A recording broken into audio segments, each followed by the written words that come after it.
নীল আকাশের বুক চিরে ভেসে আছে এক আশ্চর্য স্কুল, মেঘের উপর স্কুল। সকালে রংধনুর সিঁড়ি বেয়ে ছোট ছোট বাচ্চারা হাসতে হাসতে স্কুলে আসে। এখানে নেই কোনো দেয়াল, নেই কোনো ঘণ্টার শব্দ। শিক্ষক হলেন এক জ্ঞানী বৃদ্ধ পাখি, যার ডানায় ঝলমল করে রোদের আলো। বাংলা ক্লাস হয় তুলোর মতো নরম মেঘের ওপর বসে।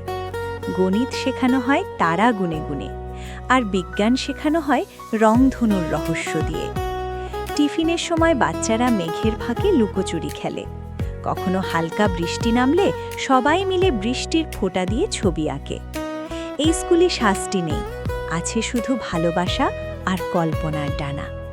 প্রতিদিন নতুন স্বপ্ন শেখায় এই মেঘের ওপর স্কুল।